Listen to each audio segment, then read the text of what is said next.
Look at this banister right here, this jagged break. There is adhesive in the crack, like somebody tried to glue it back together. Okay. So where are you going with this? It's a sloppy job, and they didn't fix it. It's more like they were just trying to hide the break. There's more. I noticed this on my first walkthrough of the house. There are these hairline cracks in the tile right here, directly below the break in the banister. Now, the medical examiner said that she saw breaks in the bones that happened at the time of death. And you said it yourself, Tommy. I mean, there's no way somebody could break their bones while being stuck in a dumbwaiter that can't move. Unless that person fell through the banister. Or was pushed. And someone took that body and put it in the dumbwaiter and made sure it wouldn't be found. Then this wasn't just a suspicious death. It was murder. I know you've been here before, right? I have, but this is a new arrangement you guys have. I like we're it. so excited to have you back. Cool. Let's talk about this cool new project. This is Hallmark Mysteries channel, and this is the second installment of a fixer-upper mystery. Tell us about why you wanted to get involved, and you're trying a hand at acting. I like it. When I was starting out in my career, I wanted to do acting and music simultaneously, and at a really amazing first break, I was in an Ang Lee film called Ride with the Devil in my early 20s. Ang Lee is an amazing director and deserves all of that applause. And the film got great reviews, and I started going on auditions and realizing what it took to have 2 full-time careers, and I really wanted to have a life what I called being a whole human, and not just have a career. And so I decided to give up acting and really just focus on music so that my free time could be spent on developing myself as a person and having actual relationships and those types of things, and not just working 24/7.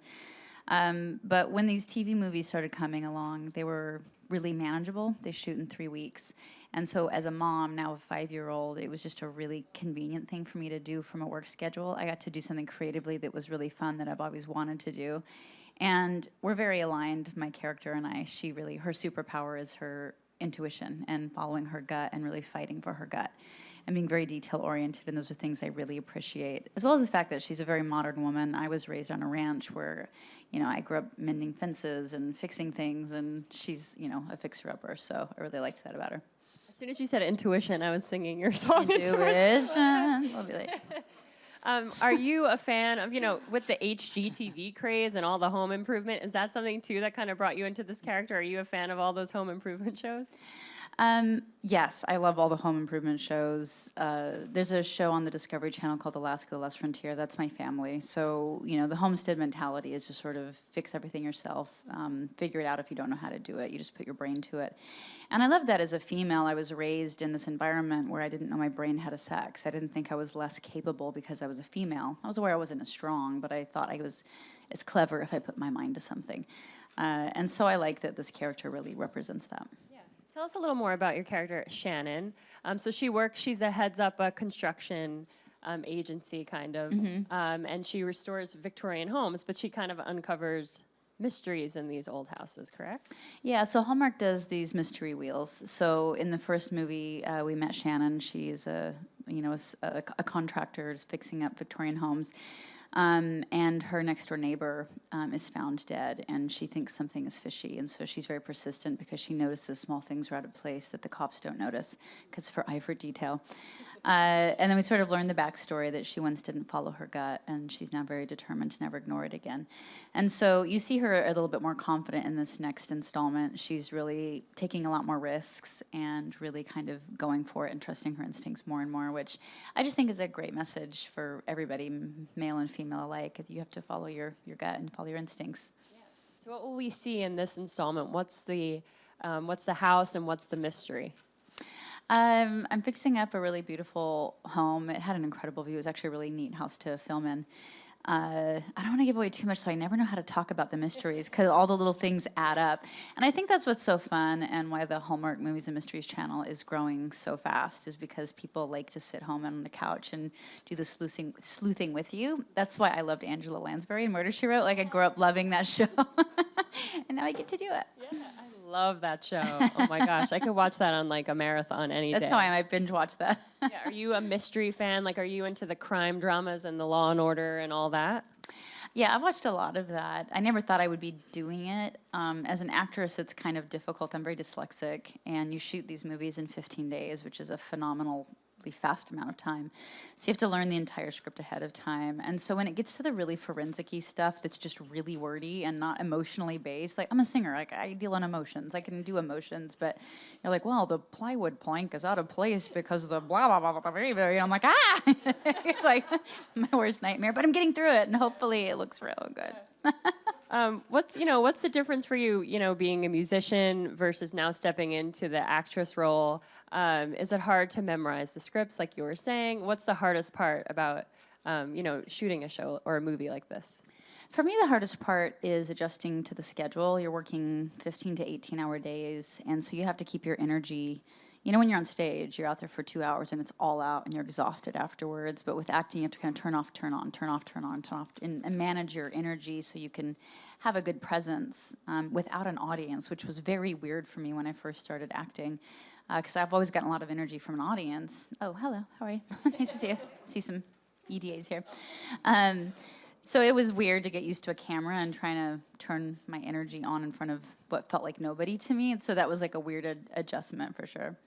Yeah, it must be so different to be on stage with your fans looking at you and cheering you on, and then you're on a set where it's kind of just the crew telling you, you got to do that line over again, you got to do that. Is that something that you took into account when you decided to maybe take a little break from music and do acting for a little bit more?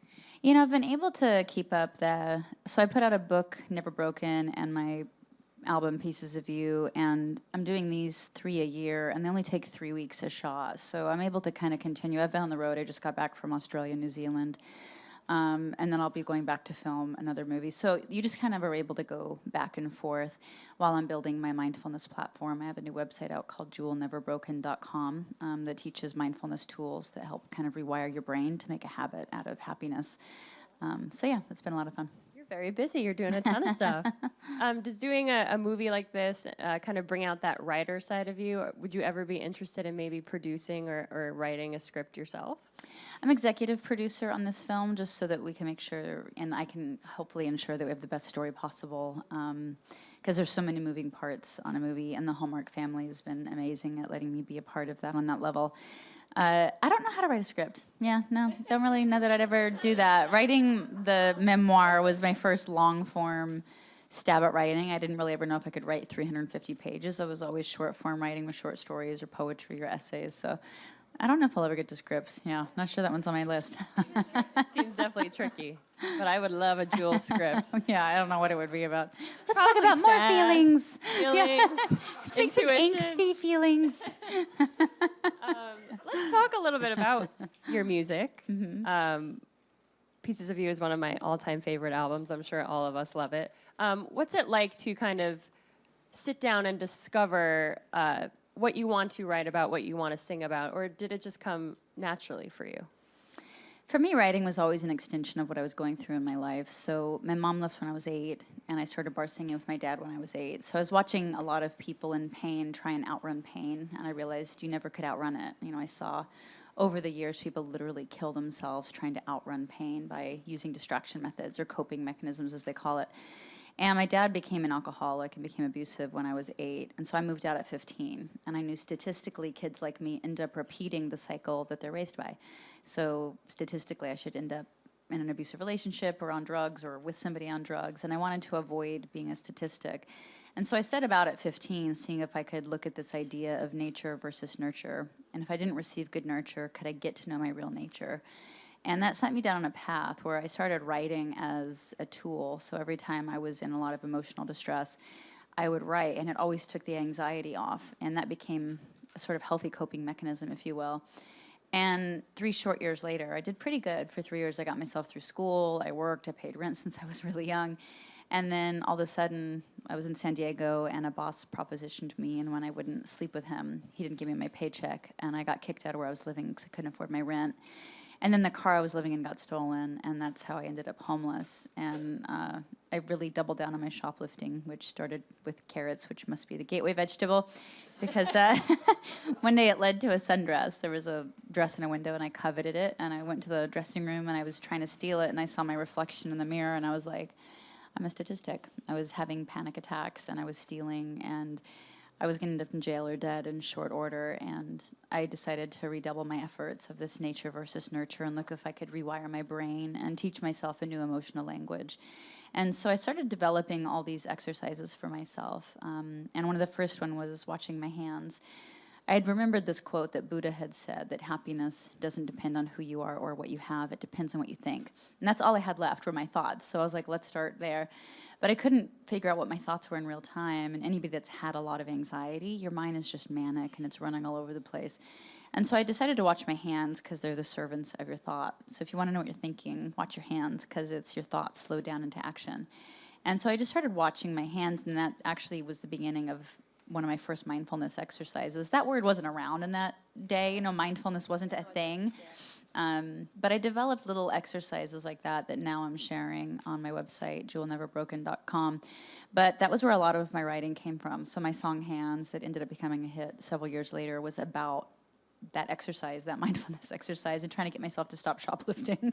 Who Will Save Your Soul was just about watching pop culture in America. I wrote that when I was 16, and just about hero worship and the idea of why are we asking other people to save us when we're not behaving in a way that is in accordance to our values, and asking myself questions like, what are my values and how do I live those values? And that continues to be why I write and how I write. And so my new album, Picking Up the Pieces, is a folk record.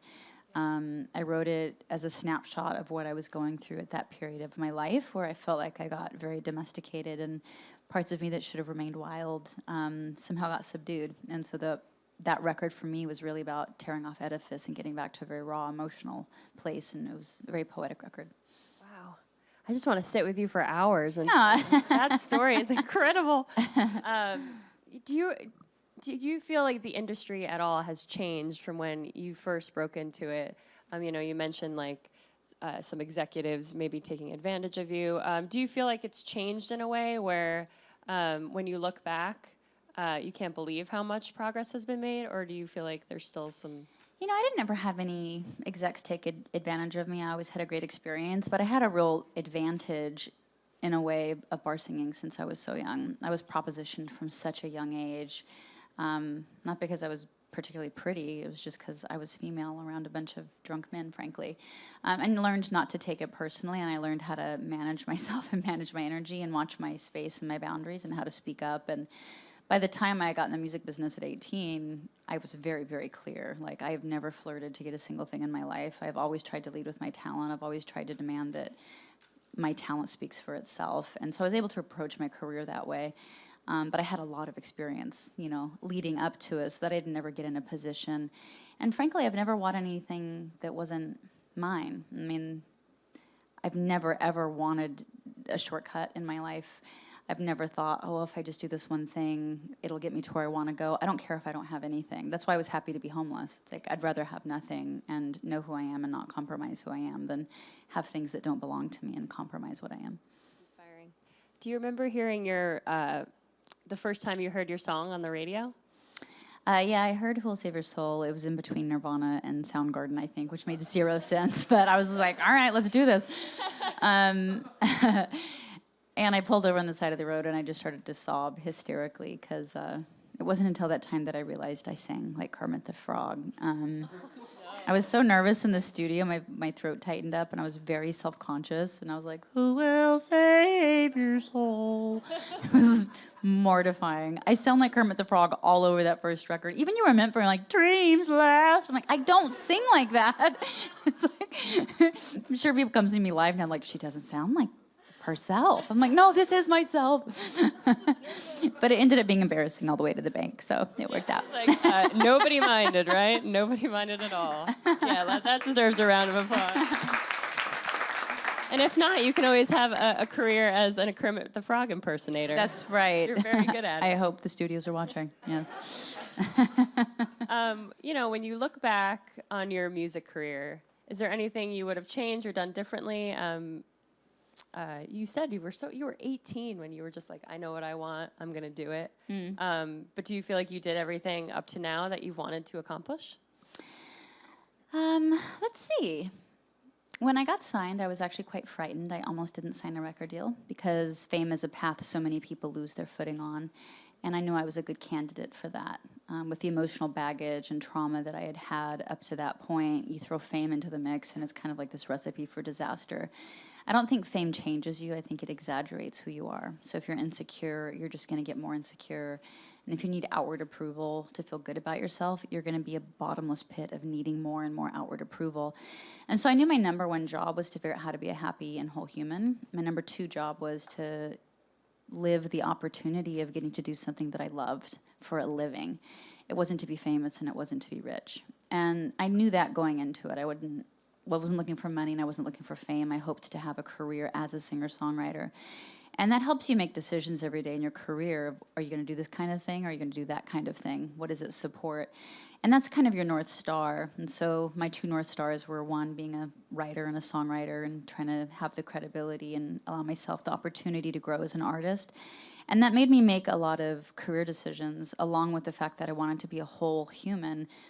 I look at life like a body, and it has different limbs, just like our body does. And if all we do is make our career arm very buff, we have one very buff, impressive arm. And if that's the only picture you see, that looks like an impressive person. But if you looked at their other limbs, they might have a very atrophied ability to have intimacy, or an atrophied emotional wellness, or an atrophied physical fitness, or whatever the other limbs are. And without having fitness in each limb of your life, you don't have happiness. And I wanted happiness more than I wanted to be famous. And so in my career, I did very unorthodox things, like take years between records. Kills all of your momentum. I mean, every record exec will tell you it's the worst thing to do. But I felt like it was the best thing to do for me as a human, because I continued my learning, I continued to read, I continued to push myself. And most importantly, I was handling the very difficult things that were going on in my life in the most humane way possible, because everybody faces pain. It's just, what do we do with pain? And that's what creates resilience, and that's what creates a gracious presence at the end of trauma instead of a bitter presence. And that was always my first concern and first job. And I'm sure, well, your son is very lucky to have you as a mother, I have to say that. But See. I'm not doing a college fund, I'm doing a therapy fund, but we'll see. Is he into music at all? Do you see him sort of looking at you and maybe your music and saying, oh, I want to do that? Or is he a totally different sort of mini person? He got up on stage with me in Australia and sang a song that I've been singing since I was really little. And he was very brave. It was 13,000 people, and he just walked right out and, you know, he gave me the thumbs up. He's like, Mom, I got this. I was like, okay, go you. I mean, he took a little bow at the end. It was the cutest. But he isn't particularly interested. At 5, I was begging my dad to practice, whereas my two brothers weren't. For whatever reason, I just was very into practicing. I really wanted to get better and better. I don't see that in my son particularly, so I don't know that music will be his thing. I think as a parent, you just try and expose them to enough that they find what they're passionate about and support him in whatever it is. And, you know, hopefully it's not bull riding or singing. We'll see. You know, being a mom. These are hard jobs, yes. Thank you. Do you find that becoming a mom has changed your views on your career or what you want moving forward in any way? I am so sarcastic that I'm fighting back sarcasm, and I'm self-editing as we go here. Yes, it changes everything about you. It's changed how I've worked. I haven't gone back to a major label since I've had them. I know that I'm not willing to do 2 years of promotion and world tours at this point with my son. I really wanted to be able to be a mom and be with him. And so the work that I take on allows me to be a mom first and, you know, be a musician or an artist second. And I still get a lot of fulfillment out of the types of records I make or the types of projects I do.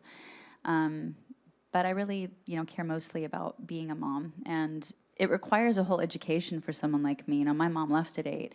And my dad wasn't a great role model for a lot of my life. And so really learning how to have new tools so you speak a new emotional language as a parent is important so that you can fill that vacuum with new information and new tools. So it's been an incredible growing experience. I really love being a parent. And the fact that he's old enough now to tour with me and travel with me has been a lot of fun. And you mentioned your sense of humor and your sarcasm. Yeah. I have to say, your appearance on the Rob Lowe roast was so good. Who knew she was funny? But you did have a joke about Ann Coulter and Trump that kind of now it doesn't have a... She won. They won. Yep. Go them. Yeah. You're like, okay. But have you always had a sense of humor? Never. Never? No, it just sprouted up. I don't know. It was like developing boobs at 18. It just happened. I don't know. Yes, I've always had a sense of humor. My dad's like, oh my God, I just got it. Yeah, I've always been, it was funny, I was on the Howard Stern show, and he was like, what's one thing people don't know about you? I'm like, I know this sounds stupid to say about yourself, but I'm funny. And he's like, it's impossible, you're not funny. I'm like, I know, you have to see me live, but people have seen me live. Now I do a lot of stand-up in my shows, and I have a very dark sense of humor. I think to survive the type of life I've had, you just have to have a sense of humor. And so the people that are closest to me know my darkest skits. Like, I have a lot of characters and a lot of skits I do that are completely politically incorrect. But maybe, you know, there'll be another future for me and I'll be able to share some of that. But it's not like my folk music at all. You got to do some sketches. All you need in life is humor and boobs. That's what I found out. It's very true, yes. Well, I do want to open it up to the audience for some questions. Hey, Jewel. Hey. As someone who also feels like they've overcome a statistic, I really appreciate your music and writing. I wanted to know, I'm an ER nurse, and unfortunately I see a lot of people who weren't able to overcome that statistic or in the throes of it. What do you think is like, because I honestly don't know at this point, like if it's just luck or you know mindset, what do you think is that thing that makes the difference between someone's able to, you know, be like us, unfortunately, as opposed to other people? The reason I wrote my book and the reason I shared what I went through was so that how I overcame it had a little bit of relevancy. But the opening of my book basically says, if you're willing to look in the mirror and you're willing to do the hard work of saying my happiness is my job, I'm not a victim. No matter what life serves me, you know, how this affects my spirit is up to me. If you're willing to take that responsibility, you can have an incredible life and not just survive your life, but really thrive. And I think it makes you a more interesting person. It can make you a more exceptional person if you can figure out how to transmute pain into beauty and resilience, and convert the loss of innocence into wisdom instead of into bitterness. But I really think it's a self-decision, and you have to be highly self-motivated to do that.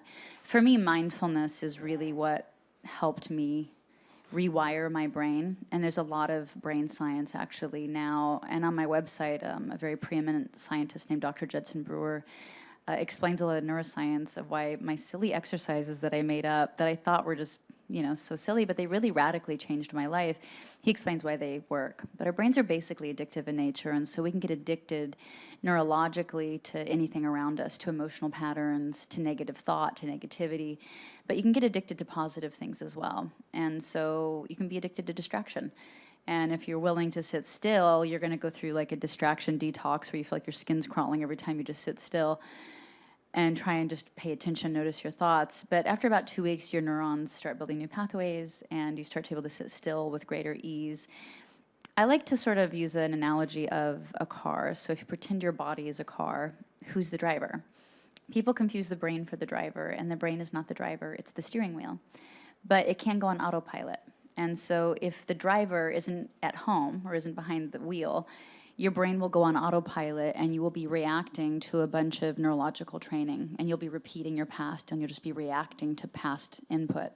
So the observer of your thought, Descartes said, I think, therefore I am. If I could tweak that, I would say I perceive what I think, therefore I am. So if you can perceive you're sad, you're something other than sad. You're the observer of sad. If you can perceive you're in pain, you're something other than pain. You're the observer of pain. And mindfulness basically is just the practice of observing. And that causes there to be a little bit of a gap between you as an observer and you as an action. And that little gap allows you to intervene eventually and step in to create new action, if that makes any sense. That's a great answer. And those are things that I share on the website. Yeah. Hi. Hey. Hi, thank you so much for being here. Thank you. Yeah. Big fan. And kind of to piggyback off of that, you pretty much answered it. But I guess at such a young age, at that moment where people try and outrun pain and you chose to stick with it, what do you think does it in that moment to choose not to just escape it but to follow it through? I grew up on a ranch that was very beautiful. We were very poor, but my family were homesteaders and were given land by the government in the 1940s to move to Alaska, and as long as they promised not to die for a whole winter. And so they were given this very beautiful piece of land, and they helped, they cleared it all by themselves. And so I grew up on this homestead where we hardly grocery shopped. We ate everything off the land, and you worked very hard. And I also taught a lot of grit and tenacity from that. But I was able to study nature a lot, and I saw that everything had cycles. So sometimes the tide is in, and sometimes the tide is out. Nothing is permanent. Everything changes if you give it enough time. And so one of my mottos in life became hardwood grows slowly, which isn't the sexiest of life mottos. But it served me well, because the things that grow too quickly fall over very quickly. But those hardwood trees have a very deep root system. They take a long time to grow. They have a very thoughtful shape, and they're very resilient. They don't get upturned or fall over when the weather changes. And so I look at an emotional life and life in general. I call it my deathbed moment, which sounds so morbid, but I pretend I'm on my deathbed and I go, what kind of person do I want to be looking back on my life? And those are your values, that's your roadmap. And so writing down what your values are as a human and starting to do a self-audit once a week, once a month, where you go, did I live my values? Do I need to make an amends? Where I went, I could have done that better, and I'm going to make an amends to that person, or do better tomorrow. That's your roadmap to make sure you make it through the forest of life without getting lost and waking up at 50 going, oh my God, I don't even know who I am, and I don't like who I am. And to go back to the tree metaphor, the beautiful thing about a tree is our values, I think, are our root system. They keep us very grounded and very planted and anchored. Emotions are like the weather. And if the branches of a tree hung on to the weather and actually closed their little branch fists around, a storm, it would pull the tree down. We're not meant to hang on to the weather, and pain will pass. We do experience pain in the same part of our brain, emotional pain, as the same part as physical pain. So our brain doesn't know the difference between a broken heart or a broken leg. And that's why psychologically we have such a, intense, immediate reaction to wanting to avoid pain or uncomfortable feelings. But if you can learn that it's just weather and just pay attention and even get curious about it and go, that's interesting, I wonder why I'm so uncomfortable right now. Again, it just puts that gap between you and just being reactionary. And it lets the weather pass without you hanging on to it. And then pain and the weather can move through your life. You can learn what you need to learn from it and let it go. And otherwise, you take it internally and you just hang on to it for a very, very long time, and it ends up defining and shaping the kind of person you are in a negative way. We need to have sessions where we all come and just right? We have time for one more question. Right. Great. Hi, Jewel. Hey. I study film at the School of Visual Arts, so I was wondering, what adjustments or notes does a director give you to get you to your best performance when filming?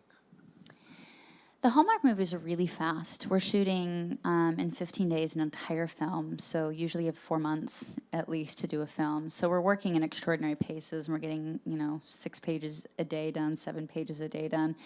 And so I think as an actor, you actually have to really be on your game, because the director, the producer, everybody is so overwhelmed with the task of getting through their day and making their day. So I'm glad that I had some acting experience coming into this. I've been very supported. I have amazing support on set.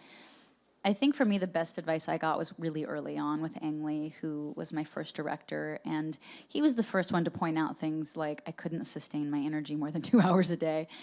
And he realized it was because I had sung live my whole life. I didn't add those things up. He was the one that told me that. Other things, were simple, but I didn't know anything about filming when I did that movie, and so I didn't know that there were close-ups and that there were long shots, and so I was giving my all on these really long shots where it was about that big, and I was exhausted by my close-up. I was just like an emotional zombie. I had nothing left, and they had to film around me and my being able to keep up and pace my energy. Ang also gave me some really beautiful advice during a scene where I was supposed to cry, and I was so nervous and so uptight about it. I didn't know how to cry. On set, on command, around a bunch of strangers. For a girl that came from an abusive background, it's a very vulnerable, scary thing to do. And he took me aside and, he said, what you're doing is working for me and it's enough. He goes, if I wanted to make you cry, I could. He says, all I'd have to do is say something mean to you right now. And you would cry because you care about what I think and you care about pleasing me. He says, but you're smart enough to know I'd be manipulating you. And he says, I don't think you would trust another director, so I'm not going to do it. And I was very touched by that gesture because he was right. I would have made me an incredibly guarded person and very mistrustful. And I appreciated that he saw that and saw the humanity in me. And he still got what he needed without manipulating me in that way. And I really appreciated that. It was a very positive experience. Great person to learn from, huh? Yeah. Well, Thank you, the guys. new Fixer Upper Mystery premieres on Sunday, this Sunday at 9 o'clock. We can't wait to watch it. Thank you Thank for being I here, appreciate Jewel. it. Thank you, guys. That was great. Thank you, guys.